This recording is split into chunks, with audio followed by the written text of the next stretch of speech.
Ya, selamat datang di channel saya dan saya ucapkan terima kasih banyak sudah mampir di channel ini dan yang sudah menonton video ini. Baik, bagi kalian pencinta otomotif, jangan lupa untuk mengklik tombol subscribe dan loncengnya agar supaya teman-teman sekalian selalu mendapatkan update informasi tentang dunia otomotif.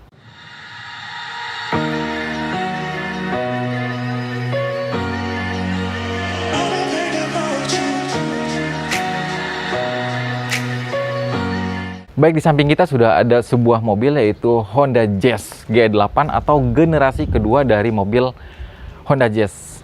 Oke, untuk mobil ini mungkin banyak dikagumi oleh kalangan muda karena memang desain yang unik dari mobil ini. Jujur saja saya juga sangat menyukai desain daripada mobil ini yang sampai sekarang di generasi ketiga itu masih dipertahankan, yaitu dimana desain kacanya yang sangat landai dan bentuknya yang sangat sporty. Kebetulan unit yang kita akan review ini adalah Honda Jazz GE8 tipe S. Nanti juga kita akan bahas bersama perbedaan tipe S dan RS-nya. Dan mobil ini adalah mobil pertama facelift di generasi kedua atau di GE8 ini.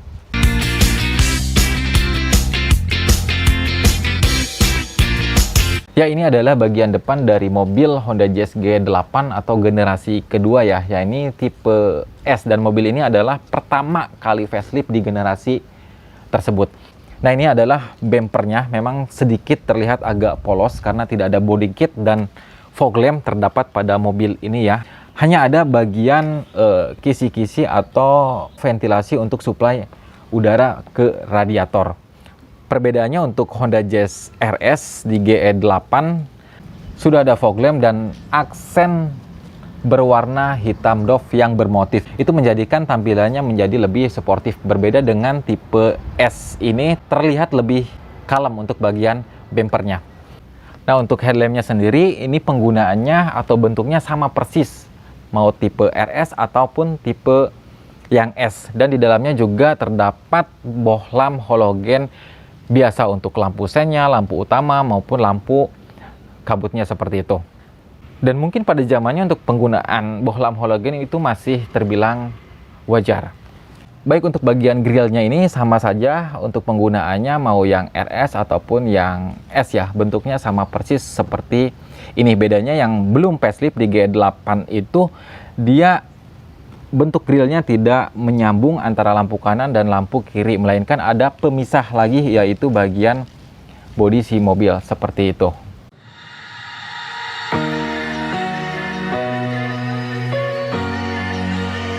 Honda Jazz sempat mendominasi di market city car, yaitu wajar sekali karena memang kebanyakan orang menyukai Honda Jazz karena bentuknya yang sporty dan unik. Dan keunikan mobil Honda Jazz salah satunya terletak pada kaca bagian depannya ini yang sangat landai.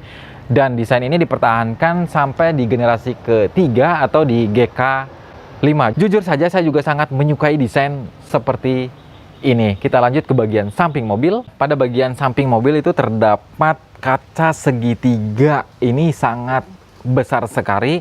Ini karena mengikuti bahasa desain dari kaca depan mobil Honda Jazz yang begitu landai.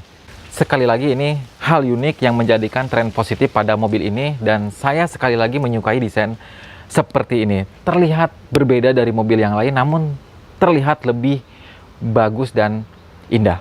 Nah, pada bagian bawah ini terdapat lampu sen dan ini adalah hal berikutnya yang membedakan antara tipe S dan tipe RS. Karena tipe RS lampu sennya sudah tertempel pada bagian spion mobil.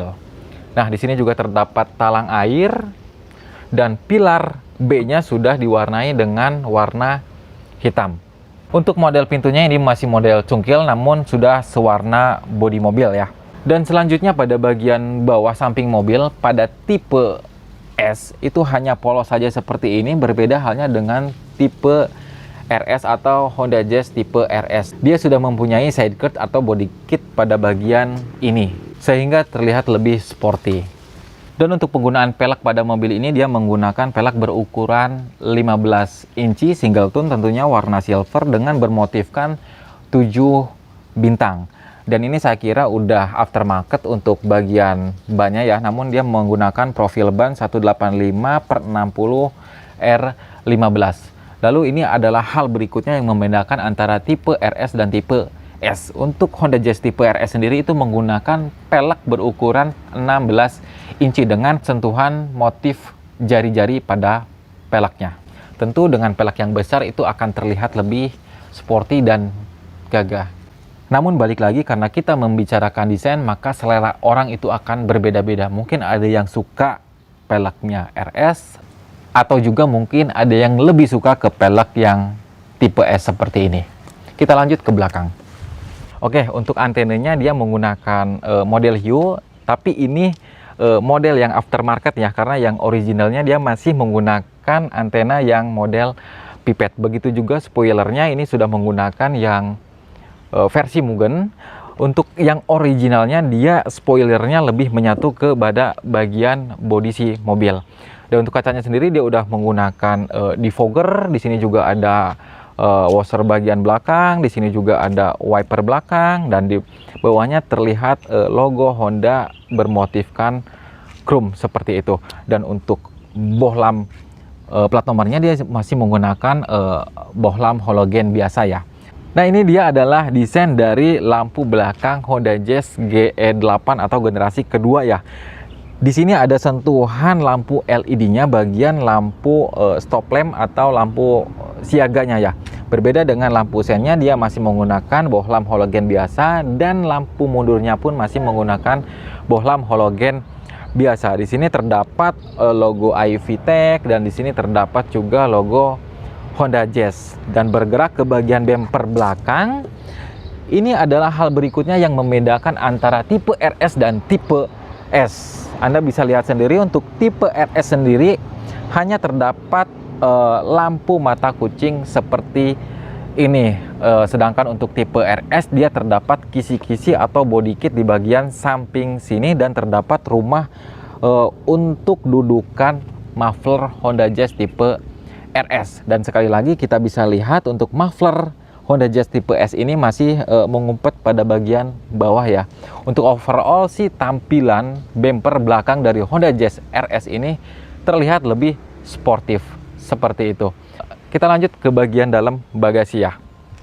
Tentu ini belum menggunakan sistem power backdoor ya. Nah, dan ini adalah bagian bagasi dari Honda Jazz, maupun tipe RS atau S sama aja ya bentuk bagasinya seperti ini. Ini cenderung luas dari space bagasi mobil ini. Dan pada bagasinya terdapat penerangan di sebelah kiri mobil, itu masih menggunakan halogen biasa, dan di sini ada hook untuk menggantungkan barang, dan di sini ada konsol penyimpanan juga pada sisi samping kanan si mobil. Dan pada bagian lantai bagasi ini terdapat penyimpanan untuk toolkit dan ban serep.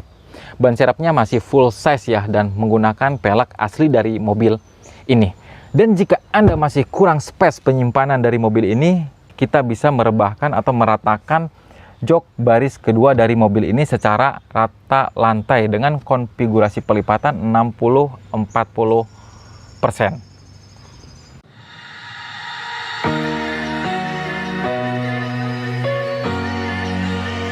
Nah, ada hal lain lagi yang membuat saya suka pada mobil ini. Selain penampilan dari luar, mobil ini terlihat lebih sporty dari dalam. Tingkat fleksibilitas dan akomodasi Honda Jazz ini benar-benar luar biasa. Secara ini mobil city car yang kecil, namun ada beberapa hal yang dimaksimalkan oleh Honda Jazz dalam segi penyimpanan. Contohnya seperti ini, kita sudah lihat, kita bisa melipat rata lantai kursi baris kedua sehingga kita bisa menyimpan banyak barang bawaan pada ruang ini. Setelah itu, saya akan tunjukkan satu hal lagi. Saya akan kembalikan posisi seperti mula. Nah, ini adalah posisi kursi baris kedua Honda Jazz. Nah, di Honda Jazz ini, dia mempunyai nilai plus lagi dalam segi akomodasi, yaitu fitur Ultra Seat. Ultra Seat itu seperti apa? Saya akan tunjukkan. Nah, ini dia adalah Ultra Seat. Selain kita bisa merata lantaikan jok baris kedua, kita bisa mengangkatnya seperti ini. Ini digunakan untuk membawa barang yang tinggi seperti ini. Luar biasa dan hal yang positif pada mobil ini.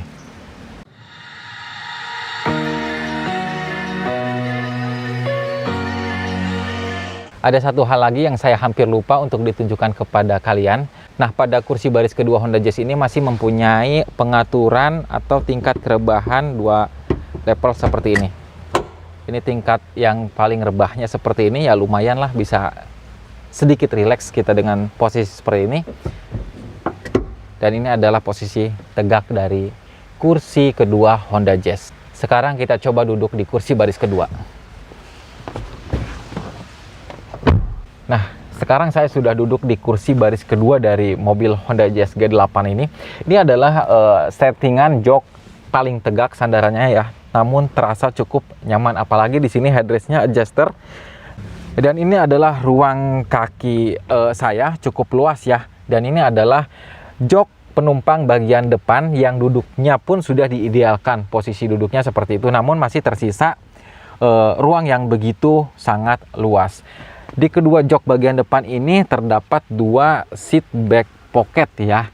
Dan untuk ruang kepala sendiri ini luar biasa, sangat panjang, sangat luas sekali. Kebetulan saya lupa menyebutkan tinggi saya adalah 170 ya, 170 dengan ruang kepala seperti ini, ruang kaki seperti ini dengan sandaran yang lumayan nyaman seperti itu. Nah, di baris kedua juga udah mempunyai hand grip yang retract seperti ini. Tentu juga ada seat belt dengan 3 titik. Dan pada door trim pintu kedua itu terdapat sejenis bahan fabric yang dilapisi pada bagian atas door trim ya. Tentu saja meningkatkan estetika keindahan pada bagian door trim ini. Tentu saja ini sudah power window, dan di door trim sendiri terdapat cup holder dan speaker di sini. Dan pada bagian lantai sendiri ini ada sedikit tonjolan namun tidak terlalu tinggi, dan pada bagian konsol tengah baris kedua ini tidak terdapat kisi-kisi AC atau power outlet seperti itu, namun ada tersedia cup holder yang cukup besar, mengingat AC-nya masih belum double blower seperti itu. Kita lanjut ke jok bagian driver pada mobil ini. Oke, sekarang saya sudah duduk di posisi driver ya, jok driver pada mobil Honda Jazz G8 atau generasi kedua ini ya. Oke, yang saya rasakan adalah benar terasa nyaman, karena di sini sudah ada banyak pengaturan setir ataupun jok. Tapi kita akan bahas satu persatu ya. Kita akan bahas door trimnya dulu. Tentu saja untuk bagian door trim ini sudah satu bahasa dengan door trim pintu belakang ya. Dia ada sentuhan bahan fabriknya di sini. Ini hanya menambah estetika keindahan daripada door trim ini. Geser ke bawahnya lagi, di sini ada power window lock, di sini ada central lock, dan juga ini pengaturan auto up and down tersedia hanya pada sisi driver saja.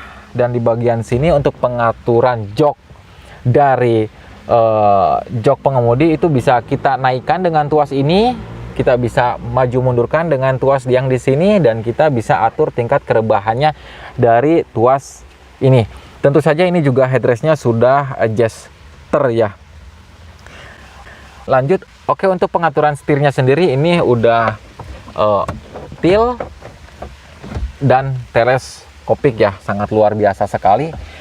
Dan desain dashboard dari mobil ini tentu saja mengikuti dari ritme irama desain kaca depan si mobil yang sudah melandai. Alhasil desain dari dashboard mobilnya itu agak memanjang. Dan lagi-lagi ini adalah hal yang unik yang justru saya suka dari mobil ini. Nah, pada tahun 2020 saya masih merasakan kenyamanan, keindahan, dan sentuhan kekinian dari bagian desain dashboardnya itu sendiri. Sedangkan untuk desain kisi-kisi AC modelnya seperti ini bagian tengah masih seperti ini.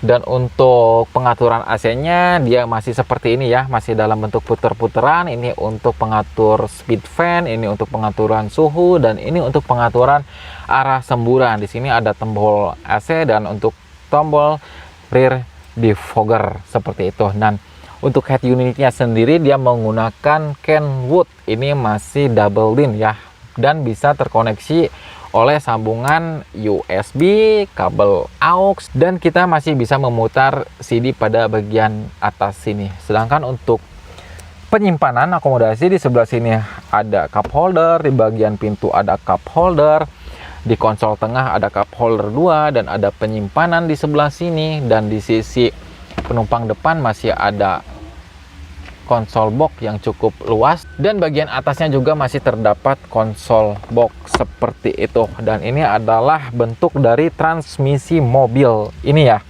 seperti ini.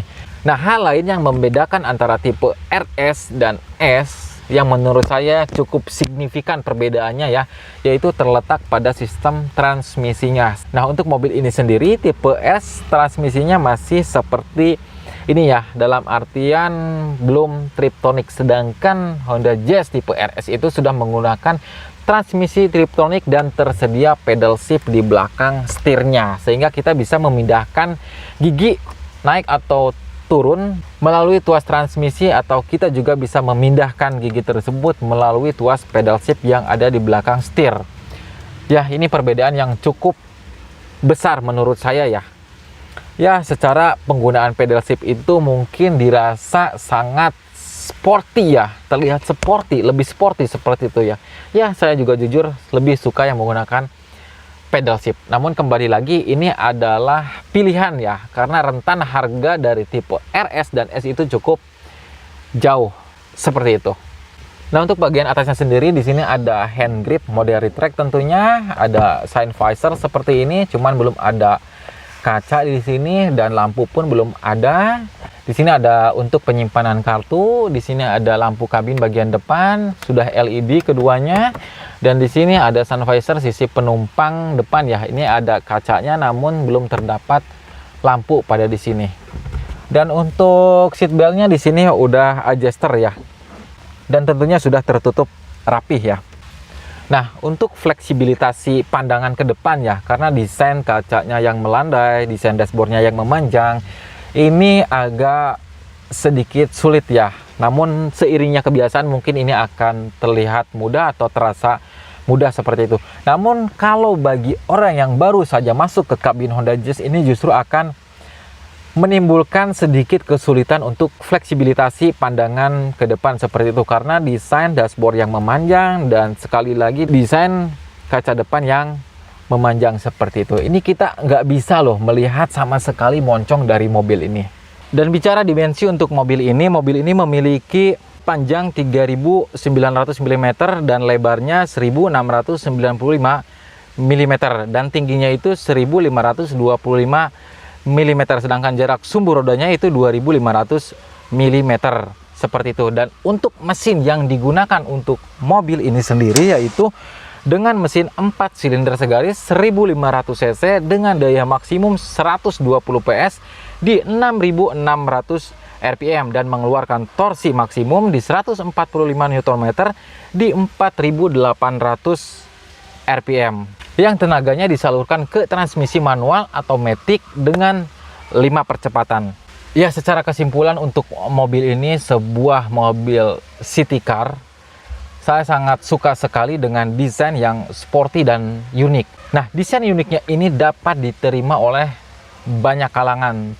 Dan sampai generasi ketiga pun atau Honda Jazz GK5 itu desain unik kaca depan yang melandai itu masih dipertahankan seperti itu, karena memang sudah kita ketahui bersama desain seperti itu banyak diterima oleh kalangan.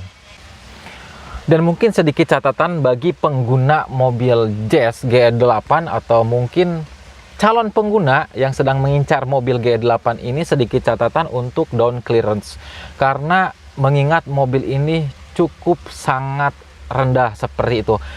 Ya, memang sangat wajar sekali di city car mempunyai down clearance yang rendah, namun ini berbeda sekali di Honda Jazz. Ini sedikit lebih rendah saya pikir, karena ketika kita melewati jalur atau jalan yang konturnya kurang bagus atau polisi tidur, seringkali mengalami pergesekan di bagian bawah mobil seperti itu. Oke, cukup sekian pada kesempatan video kali ini. Semua pernyataan saya itu hanya opini pribadi saya. Mohon maaf jika ada kesalahan dalam isi video. Dan jika teman-teman mempunyai pertanyaan, kritik, atau saran, silahkan tulis di kolom komentar. Akhirnya, saya Ipung, terima kasih sudah menonton video ini. Terima kasih sudah men-subscribe channel ini. Sampai berjumpa di video selanjutnya.